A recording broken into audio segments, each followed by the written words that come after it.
नमस्कार, मैं शबीरुल हक द संवाद के लिए आज विमर्श परामर्श कार्यक्रम में आपकी मुलाकात करवा रहे हैं डॉक्टर कुमार आनंद से, जो शहर के जाने माने प्रसिद्ध ऑर्थोपेडिक सर्जन हैं, MS भी किए हुए हैं।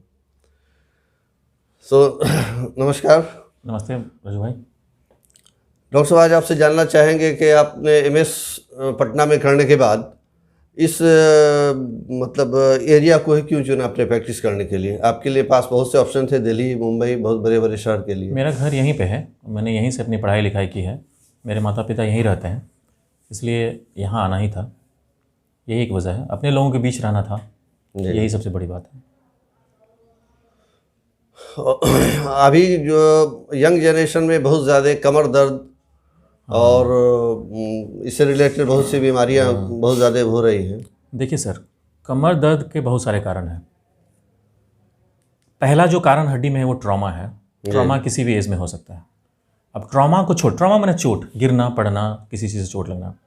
ट्रॉमा को छोड़ के कमर दर्द का जो कॉमन कारण है वो एक है किसी भी तरह का स्पाज्म होना, जिसको हम लोग बोलचाल की भाषा में बोलते हैं कि कचक हो गई है। अच्छा। उसमें होती क्या है, वो एक्चुअली डिस्क इंजरी है। अच्छा। डिस्क में आजकल अर्ली एज में ही डिजनरेशन स्टार्ट हो गया। जो पहले चेंजेस पहले होती थी, मतलब ये 50, 55, 60 की बीमारी थी, अब क्या होने लगी है, डिजनरेशन चेंजेस, इवन कि मैंने इसे 12 साल के लड़के में भी देखा है। अच्छा। डिस्क में चेंजेस होती है और डिस्क का डिजनरेशन स्टार्ट हो जाता है। उसके बहुत सारे कारण हैं। पहला कारण है फॉल्टी पोस्चर, मतलब हम लोग जो बैठते हैं वो खराब पोस्चरिंग में बैठते हैं, खास करके बच्चे लोग। वो जो लिखते हैं ना, तो इस तरह से लिखते हैं, झुक के लिखते हैं, सही पोस्चर का इस्तेमाल नहीं करते हैं। दूसरा, बिछावन, नरम बिछावन भी इसका एक कारण हो गया। पहले के ज़माने में लोग कड़े बिछावन पे सोते थे, उतना गद्दा यूज़ नहीं करते थे। आजकल लोग बहुत गद्दा यूज़ करते हैं। 2 कारण हो गया। तीसरा है कि lack of exercise and physical activity, खास करके यंग एज में मोबाइल इत्यादि का अत्यधिक सेवन और फिजिकल एक्टिविटी नहीं है। लोग कसरत नहीं करते हैं, व्यायाम नहीं करते हैं। इवन की जो सबसे एक कॉमन चीज़ थी पहले कसरत की, साइकिलिंग। पहले कमर दर्द ओल्ड एज में ज़्यादा देखा जाता है, अब यंग एज जनरेशन पूरा तो यंग एज में जो सबसे कॉमन कॉज है वो है डिस्क का लीजन। छोटा लीजन भी हो सकता है, बड़ा लीजन भी हो सकता है। एक दूसरा है कि आर्थ्रोपैथी, मतलब आप कहेंगे कि एक बीमारी को समझिए आप इस तरह से कि एक इन्फ्लामेटरी आर्थ्रोपैथी होती है, मतलब उसमें जोड़ के खिलाफ एंटीबॉडी बनती है। जैसे रूमेटॉइड आर्थराइटिस है, जैसे एनकाइलोजिंग स्पॉन्डिलाइटिस है। तो रूमेटॉइड में तो सेंट्रल एक्सिस कम इन्वॉल्व होता है, एनकाइलोजिंग स्पॉन्डिलाइटिस भी इस एरिया में बहुत अधिक है, जिसको हम लोग बोलचाल की भाषा में बातिक बोलते हैं। अच्छा, आर्थराइटिस मतलब। हाँ। एक तीसरा है डिजनरेटिव आर्थराइटिस, ये ओल्ड एज में ज़्यादा होता है। यंग एज में भी हो सकता है, अगर कोई आदमी प्रोलॉन्ग स्टैंडिंग पोजीशन में हो, प्रोलॉन्ग मतलब एक ही पोस्चर को ज़्यादा समय तक मेंटेन करता हो, या फिर जो मजदूर लोग बाहर कमाने जाते हैं, बहुत अधिक काम करते हैं बाहर में, यहाँ के लोगों को बहुत अधिक काम करना पड़ता है, तो उनमें भी ये देखा जाने लगा ज़्यादा। इससे बचाव के लिए उनको क्या करना चाहिए? यंग जनरेशन को क्या सुझाव देंगे इससे बचाव के लिए? फर्स्ट है कि आप अपने आदतों में बदलाव लाइए। मतलब ये हुआ कि आप अपना खान पान सही कीजिए, जिसमें कि आपके हड्डी और नस और मसल तीनों मजबूत हों। अच्छा। दूसरा बात, नियमित आप योगाभ्यास, जो भी आप कसरत करते हैं, स्पाइनल एक्सरसाइज वगैरह, किसी भी योग्य ट्रेनर के उपस्थिति में, ये नहीं कि आप जाके जिम कर रहे हैं। अच्छा। वो नहीं हुआ तो फिजियोथेरेपी जिसको बोलते हैं, उसको सीखिए। आजकल हर जगह पे उपलब्ध है, यूट्यूब में भी है, हर जगह है। तो जो कमर का कसरत है उसको कीजिए, सही पोस्चर को अडॉप्ट कीजिए। यही सब है, ताकि इसे बढ़ेगा नहीं और ये होगा भी कम। अच्छा, जाड़े के दिनों में देखा गया है कि ओल्ड एज के लोगों को नस का दर्द बहुत ज़्यादा होता है, या बातिक या कनकनाहट बहुत ज़्यादा होता है, तो ऐसा क्यों होता है और इसका बचाव क्या है? हाँ, जो मैंने पहले कहा था कि एक चीज़ होती है, उसको बोलते हैं हम लोग आर्थ्रोपैथी। अच्छा। वो कई तरह की होती है। उसमें एक है जिसमें उसको कहिए आप, वो इम्यून सिस्टम से रिलेटेड होता है। अच्छा। तो ठंडों में क्या होता है, कोई चीज़ में सिकुड़न ज़्यादा होती है, तो आप देखेंगे कि जो रूमेटॉइड आर्थराइटिस का पेन है वो ठंड में बढ़ जाती है। उसका टिपिकल लक्षण है, शाम होगी कि दर्द बढ़ने लगेगा, रात में ज़्यादा, सुबह उठेगी तो बहुत ज़्यादा, फिर धूप निकलने से, चलने बुलने से कम हो जाती है। तो ये इसमें, और ये ठंडे के मौसम में ज़्यादा होगी। जिस दिन पूर्वा हवा टिपिकली पेशेंट कहते हैं कि जिस दिन पूर्वा हवा चलती है उस दिन ज़्यादा, और जिस दिन गर्मी रहती है उस दिन कम। ये इसका टिपिकल फीचर्स है। इसके लिए क्या करना है, पहले बॉडी का इम्यून सिस्टम को बढ़ाना है। अच्छा करना है। अच्छा अच्छा। दूसरी बात है कि थोड़ा ठंड से बचाव करनी होगी। इम्यून सिस्टम के लिए क्या खान पान में कुछ करना खान पड़ेगा पान, या? दूध, अंडा, हरा सब्जी, ये सब का ज़्यादा इस्तेमाल करना चाहिए। अच्छा अच्छा। ठीक है। कैल्शियम रिच सब्सटेंसेस है, बहुत महंगी चीज़ लेने की ज़रूरत नहीं है। इवन सिंपल केला जो है ना, वो भी कैल्शियम और आयरन का बहुत अच्छा सोर्स है, अच्छा। उसको भी ले सकते हैं। दूध तो हमको लगता है हर घर में उपलब्ध है, मैक्सिमम लोगों के पास है, उसको भी ले सकते हैं। अच्छा, अभी जो कोई दुर्घटना वगैरह हो जा रहा है, कुछ भी जाड़े के दिन में अभी ज़्यादा केसेस बढ़ जाते हैं इस मामले में, तो उसमें फर्स्ट एड वगैरह क्या साथ में रखना चाहिए या उस समय कुछ क्या कर सकते हैं? एक अगर आप जिम्मेदार आदमी हैं तो आप, अगर आप साथ में हैं, जरूरी नहीं कि आप ही का एक्सीडेंट हो, आपके संगी साथी का हो किसी सकता का है, भी। या आप जाते हैं तो उसका हो सकता है। तो पहला जो चीज़ करना है, तो आप ये देखिए कि उसको इमोबलाइज करें। मतलब देखिए, आप एक नज़र ये देखिए, जैसे हम लोग कोई भी इमरजेंसी मैनेज करते हैं तो 3 चीज़ देखते हैं उसका। एयरवे देखते हैं कैसा है, मतलब सांस वांस ले रहा है कि नहीं ले रहा है ना। जी जी। इसके बाद हम लोग उसमें जो देखते हैं कि स्टेबल है कि नहीं वो, और फिर सर्कुलेशन वगैरह देखते हैं कि वो सब है, ठीक है कि नहीं। अगर सब कुछ ठीक है तो आप पहला जो काम कीजिए, चूँकि हाई एनर्जी ट्रॉमा आजकल बहुत अधिक एक्सीडेंट होता है, जो हाईवे पे एक्सीडेंट होता है, जी जी। तो सर्वाइकल सिस्टम को इंटैक्ट रखना है, मतलब इमोबलाइज करके रखना है। जो सबसे नज़दीक के आपका अस्पताल है वहाँ ले जाइए, ज़्यादा उसको मैनिपुलेट नहीं हो, और कम से कम जो पल्स, बीपी, ये सब मेंटेन करवा देना चाहिए। आप तो बहुत समय से सेवा में है, अररिया में सेवा दे रहे हैं लोगों को, तो किस टाइप के केसेस यहाँ ज़्यादा आते हैं? नेग्लिजेंट केसेस सबसे कॉमन है, ट्रॉमा के बाद नेग्लिजेंट केसेस।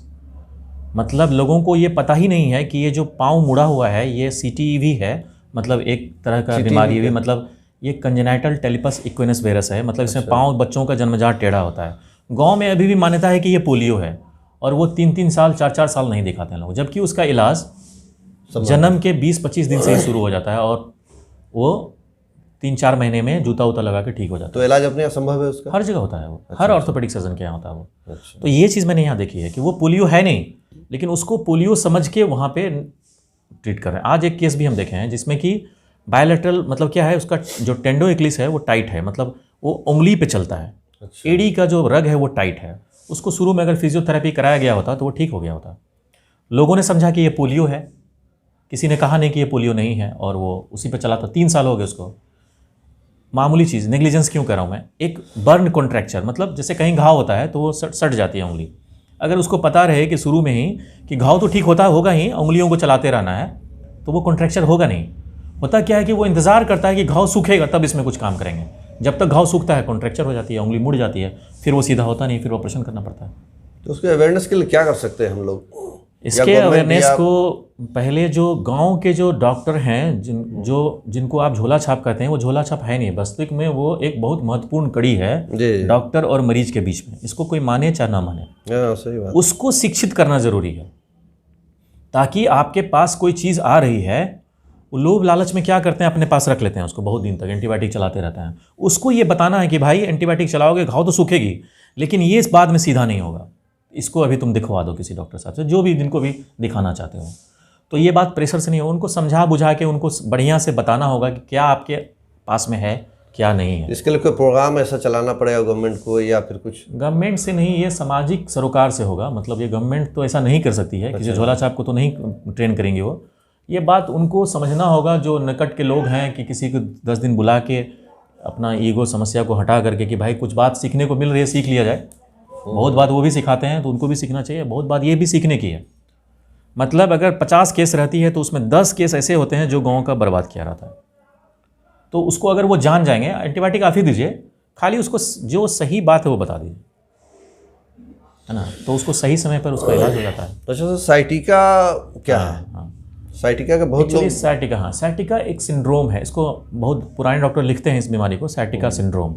एक्चुअली ये क्या है, जैसे मैंने बताया कि कमर में 2 हड्डियों के बीच में डिस्क होती है। अच्छा अच्छा।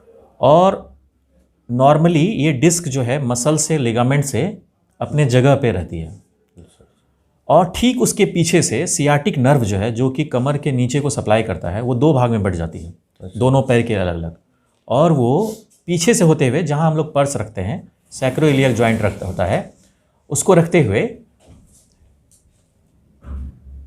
जांघ से होते हुए नीचे की तरफ चली जाती है। अच्छा। तो अगर ये नस में दबाव हो किसी कारणवश, या तो हड्डी के कारण हो या कोई पैथोलॉजी हो जाए, तो अभी मैंने हाल फिलहाल में देखा कि एक मरीज़ हो जाए मतलब जैसे मैं वही कहानी बता रहा हूँ। रानीगंज के एक पेशेंट हैं, अच्छा। नाम नहीं लूँगा उनका। वो कमर का दर्द दिखा रहे थे, वो 3 सप्ताह एक्सरसाइज कराए और दवा भी खाए, लेकिन उनका दर्द कम नहीं हुआ। MRI कराया गया तो देखा गया कि उसमें एक ट्यूमर है अच्छा। जो स्पाइनल कॉर्ड में है, और वो क्या कर रहा है कि सियाटिक नर्व को दबा रहा है, वहाँ पे नर्व रूट को दबा रहा है। तो ये सब कारण हो सकता है, इसीलिए MRI भी कई इसमें ज़रूरी हो जाता है, करा के देख लेना चाहिए। एक्सरे में ये सारी पिक्चरें नहीं आती हैं और जांच में भी कुछ मिलता नहीं है। तो सियाटिक नर्व के इन्फ्लामेशन को सियाटिका बोलते हैं। उसका कारण बहुत सारा हो सकता है, कमर का हो सकता है, कोई एसोसिएटेड कोई इंजरी। आजकल एक और चीज़ है, गांव देहात में नस में सुई देने से भी हो जाता है। बहुत सारे लोग आएंगे कि कमर में जैसे सुई दिए पैर मेरा लोथ हो गया, तो वही चीज़ है वो, उसको बोलते हैं post injection sciatic nerve palsy. तो ठीक हो जाता है क्या सियाटिक का? अगर वो कम है तो ये ठीक हो जाता है। ठीक तो होता ही है, या तो दवा, रेस्ट, फिजियोथेरेपी से ठीक होता है, लेकिन अगर नर्व का दबाव ज़्यादा है, MRI में देख रहे हैं, तो फिर ऑपरेशन से होता है। उसके लिए डिस्केक्टोमी करते हैं या फिर पोस्टीरियर सपोर्ट कर देते हैं, वर्टिब्रल सपोर्ट कर देते हैं। अच्छा, किसी के चोट वगैरह में हल्दी ज़्यादा काम करता है या बर्फ़ से सेकना ज़्यादा काम करता है, या मतलब गर्म ये हाँ, ये बहुत इंपॉर्टेंट बात है। आज बहुत सबसे ज़्यादा कन्फ्यूजिंग यही चीज़ है लोगों के लिए, गाँव देहात में खास करके। देखिए, चोट अगर नई है तो वहाँ पे खून जमा होगा। अच्छा। अगर उस खून को आप गर्म पानी से सेकेंगे तो इन्फ्लामेशन बढ़ेगा। अच्छा। इन्फ्लामेशन को ऐसे समझिए, ये विनाशकारी चीज़ है। मतलब तो उसके लिए वो आग का काम करेगा, गर्माहट को बढ़ाएगा, तो वहाँ पे इन्फेक्शन हो सकता है। नई चोट जो है अच्छा। उसको आप बर्फ़ से सेकिए जहाँ खून जमा हुआ है।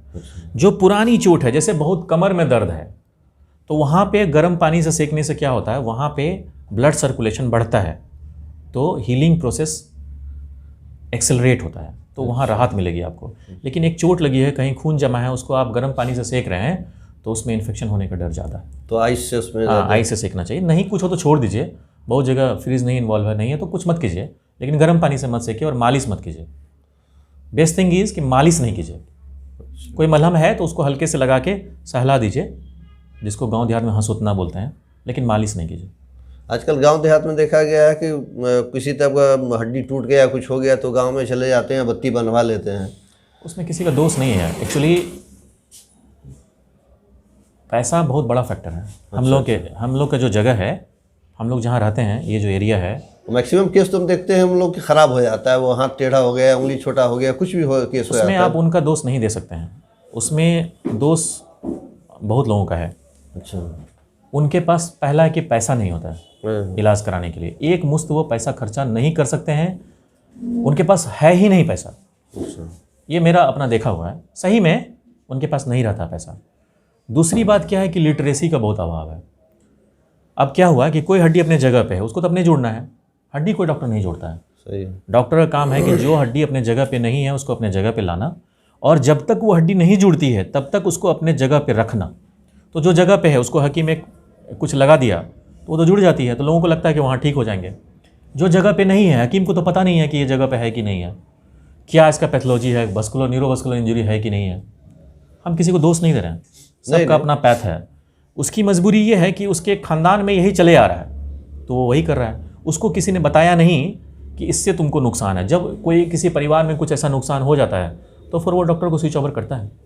तो उस टाइप का केस जब अपने आता होगा तो फिर आज एक केस आया है, 8 महीने पुराना, जांघ की हड्डी टूटी हुई है, नहीं जुड़ी है, और उसको फिर से ऑपरेशन करना पड़ेगा। पहले उसका बहुत सिंपल ऑपरेशन था, बस केवल आप उसमें रड लगा दीजिए। अब क्या है, उसको खोलना पड़ेगा, उसमें बोन ग्राफ्टिंग करनी पड़ेगी, मतलब कमर के पास से हड्डी लेके उसमें डालनी पड़ेगी, और उसका घुटना भी जाम हो गया है। अच्छा, अब ये हड्डी के टूटने में वो अंदर जो डाला जाता है एक्स्ट्रा ये, तो उसमें सस्ता महंगा हर तरह का आता है। हाँ, हम लोग सस्ता ही यूज़ करते हैं। तो कहने का मतलब ये है कि पेशेंट कैसे समझे, सेटिस्फाई हो कि सस्ता वाला बढ़िया है कि महंगा वाला बढ़िया है, या कौन सा क्या है, वो तो कंफ्यूजन में रहता है कि प्राइस इसका। जैसे कि सस्ता महंगा कभी कभी ज़रूरत होती है, जैसे कोई आदमी डायबिटिक है, उसमें इन्फेक्शन का चांस ज़्यादा है, तो उसमें कुछ नई धातुओं का जो बना होता है, जैसे टाइटेनियम वगैरह है, वो उसमें क्या होता है ना कि कम चांस है इन्फेक्शन का। अच्छा। ठीक है, लेकिन वो महंगी आती है, मतलब उसकी कीमत जो है 27,000 28,000 रुपये से शुरू होती है। अच्छा। ठीक है, कई बार उसकी ज़रूरत होती है, जैसे कोई खिलाड़ी का टूट गया, उसको जल्दी अपने वर्क प्लेस पे जाना है, हाँ, तुरंत काम पे तो चलना। उसमें क्वालिटी भी अच्छी होनी चाहिए, क्योंकि रिपीट सर्जरी जल्दी नहीं करना उसमें, ठीक है, और वो अफोर्ड भी कर सकता है, तो वहाँ करना चाहिए। अब जैसे हमारे जैसे लोग हैं, मतलब हम लोग के सिनेरियो के लोग हैं, यहाँ क्या है कि 15 दिन अगर ज़्यादा ही बिस्तर पर रहेगा तो बहुत ज़्यादा फ़र्क नहीं पड़ने का है, और कीमत में बहुत ज़्यादा अगर डिफरेंस है तो। दूसरी बात क्या है कि सेकंड सर्जरी भी कर सकते हैं अगर दिक्कत है तो और प्राइस बहुत बड़ा फैक्टर नहीं है, बात है कि इम्प्लांट का क्वालिटी जो है बढ़िया होना चाहिए, यही बात है। सर्जरी के बाद उसको क्या क्या प्रिकॉशन लेना चाहिए? सर्जरी के बाद क्या है कि हड्डी जुड़ने तक उस पार्ट को बिना डॉक्टर के सलाह के वज़न नहीं लेना चाहिए। अच्छा, जैसे मरीज को लगा कि ऑपरेशन हो गया, अपना चल दिया, ये नहीं होना चाहिए। जैसे हम लोग अभी जो वो चल रहा है, वो जो रड लगाए हुए हैं उस पर वज़न ले रहा है, अच्छा, लेकिन जैसे से हड्डी बनती जाएगी तो वो वेट जो है वो रड से बोन पर शेयर होते जाएगा। इसीलिए पहले पार्शियल वेट बेयरिंग कराते हैं, क्या उंगली रोक के चलिए, सहारा लेके चलिए, फिर धीरे धीरे 3-4 सप्ताह में कहते हैं कि नहीं अब आप लाठी ले लीजिए, थोड़ा और वज़न बढ़ा दीजिए, फिर जब 1.5-2 महीना हो जाता है तो कहते हैं कि नहीं अब आप स्टिक से चलिए। इस तरह से वज़न बढ़ाते हैं तो दिक्कत नहीं होती है, अच्छा। नहीं तो इम्प्लांट के टूटने का डर रहता है, कई बार ऐसा होता है कि इम्प्लांट टूट जाता अच्छा, है। दूसरा एक चीज़ आजकल देखा गया कि जितने भी सर्जन हैं, विटामिन डी का यूज़ बहुत ज़्यादा हो रहा है। नहीं ये एक नया कॉन्सेप्ट है, सर्जरी नहीं। अच्छा। आप देखेंगे ये जो हम लोग का जोन है ना, हाँ, ये 2 चीज़ का प्रोन है, एक हाइपोथायराइडिज्म है यहाँ पे हिमालयन जोन में, अच्छा, और ऑल ओवर इंडिया में ऐसा देखा गया कि ये अभी का नहीं रिसर्च है, ये 2000 का है कि विटामिन डी की डेफिशिएंसी है, ठीक है। तो जो लोग धूप में काम करते हैं अगर, तो उन लोगों के पास भी ये डिफिशिएंसी नहीं होती है वो सब, ये सब फालतू बात है। यूजेज तो सब जगह हो रहा है, लेकिन फ्रीक्वेंट। वो लोग दवा खाते कहाँ हैं? अच्छा, अच्छा, कितना लोगों को देखे हैं, मजदूर सब कहाँ दवा खाता है, जब कभी बीमार उमार पड़ता है तो 10 दिन खा लिया फिर ठीक हो जाता है। एक्चुअली लोग लिखवा लेते हैं अच्छा। कि हमको विटामिन डी लिख के दीजिए, कैल्शियम लिख के दीजिए। नहीं, कैल्शियम तो लोगों को समझ में आता होगा कि भाई कैल्शियम की कमी है, लेकिन लोगों को विटामिन डी ये समझ में नहीं आती है कि हम जो दवा कैल्शियम खा रहे हैं वो मेरे बॉडी में कितना एब्जॉर्ब हो रहा है। मतलब बेसिकली अगर हम एक बढ़िया कैल्शियम का टेबलेट को 30 दिन देंगे तो बॉडी में जो उसका एब्जॉर्प्शन है, और अगर हम 1 गिलास दूध पियेंगे 30 दिन तो वो 10 दिन का उसका एब्जॉर्प्शन उसके महीना दिन के एब्जॉर्प्शन से ज़्यादा है। Natural resources are more important than these substitutes, tablet वगैरह। सब लोगों को ऐसा सुझाव के साथ में कुछ इमरजेंसी ड्रग ऐसा कुछ रख सकते हैं कि अभी लोगों को ये सुझाव है कि ओल्ड एज के लिए या यंग के लिए स्वस्थ रहें, पहली बात, अच्छी आदतें अपनाएं ताकि बीमार कम पड़ें। दूसरी बात कि अगर बीमार पड़ते हैं तो घबराने की बात नहीं है, सब चीज़ का इलाज है, बहुत अधिक पैनिक नहीं होना चाहिए। जहाँ आपको संतुष्टि हो वहाँ जाएं, एक जगह जाएं जिन पे भरोसा हो उनके पास जाएं, और जैसा कहें डॉक्टर साहब वैसा करें, सब कुछ ठीक हो जाता है। मेरा अपना अनुभव है, हम आज तक ऐसा नहीं देखे कि कुछ चीज़ ठीक नहीं हुई, यहाँ ठीक नहीं हुआ कहीं और ठीक हुआ, लेकिन ठीक हो जाते हैं लोग। मनोबल को ऊंचा रखना चाहिए और सही जगह जाके सही इलाज कराना चाहिए। एक बात और मन में मेरे आ रहा है कि शराबबंदी जब हुई थी उससे पहले के केसेस की संख्या और अभी की संख्या दोनों में क्या फ़र्क है? घट गई है काफ़ी। मतलब जो रैश ड्राइविंग जो था दारू पी के वो कम हो गया, नंबर ऑफ केसेस मतलब घट गया। दारू के चलते जो एक्सीडेंट था वो कम हो गया। हम ये नहीं कि खत्म हो गई, हाँ नहीं खत्म नहीं, कम हुआ है, यानी समाज को फायदा उससे हुआ है, एकदम हुआ है। दारूबंदी से बहुत फायदा हुआ है, बहुत फायदा हुआ है। इसको तो कोई मतलब छुपा एक झूठ नहीं बोल सकता, इसमें तो दारूबंदी से बहुत फायदा हुआ है। सोसाइटी को बहुत फायदा है, डॉक्टरी से अलग भी सोचिएगा, सोसाइटी को बहुत फायदा हुआ है, समाज को फायदा, समाज को बहुत फायदा हुआ है। लोगों का जीवन स्तर उठ गया है। बहुत सारे हम नाम नहीं लेंगे, मेरे संपर्क में हैं, दारू बंद कर दिए हैं, उनका परिवार ऊंचा उठ गया है, बच्चा सब पढ़ने लिखने लगा है। तब दारूबंदी बहुत अच्छा चीज़ है। आप उसको ये कहिए कि नहीं हो सक रहा है तो इस लोगों की भी जिम्मेदारी बनती है, लोगों की अपनी भी सामाजिक जिम्मेदारी है। सब कुछ सरकार नहीं कर सकती है, वो तो है। लोग यहाँ अपनी जिम्मेदारी नहीं निभाते हैं, सब कुछ चाहते हैं कि सरकार करे, ये संभव नहीं है। आप अपने समाज में जिसको दारू पीते देखते हैं उसको क्यों नहीं रोकते हैं? कोई रोकता है क्या? खाली कहेगा कि हर जगह दारू मिल रही है। आप उसको रोकने के लिए क्या कर रहे हैं? कुछ नहीं कर रहे हैं। आप सब चीज़ सरकार से कुछ, सरकार क्या करेगी? कितना पुलिस को बैठाएगी हर आदमी के पीछे में? संभव नहीं। तब सामाजिक जिम्मेदारी है नहीं किसी के पास। लेकिन दारूबंदी से पूरे समाज को फायदा है, नुकसान किसी को नहीं है, दारू बेचने वाले को छोड़ के। चलिए, आप हमारे दर्शकों को अपने तरफ से कुछ संदेश देना भाई, सतर्क रहिए, स्वस्थ रहिए, रैश ड्राइविंग नहीं कीजिए, हेलमेट पहनिए, पहले अपने आप को बचाइए। आप अपने परिवार के लिए बहुत इंपॉर्टेंट आदमी हैं, इसलिए अपने आप को अपने परिवार के लिए सुरक्षित रखिए। ड्राइविंग करते समय ध्यान रखिए, कम स्पीड में गाड़ी चलाइए। जो आदमी जिनको अनुभव है उनके साथ गाड़ी पर बैठिए और हड़बड़ी मत कीजिए। देर होना अच्छा है, सही सलामत घर पहुंचिए बस। तो दर्शकों, ये थे डॉक्टर कुमार आनंद, शहर के जाने माने चिकित्सक जो गरीबों की सेवा के लिए तत्पर हैं। ये हमारा चैनल द संवाद, अगर अब तक आप इसको सब्सक्राइब नहीं किए हैं तो सब्सक्राइब कर लें और आपके प्रतिक्रिया का हमारा इंतज़ार रहता है। और जो आपके दिमाग में जो भी बातें आ रही हैं उनको आप मैसेज में टाइप करके रखें। कोशिश करेंगे कि उनको देखकर हम लोग और बढ़िया से बढ़िया कार्यक्रम आपके लिए पेश कर सकें। धन्यवाद।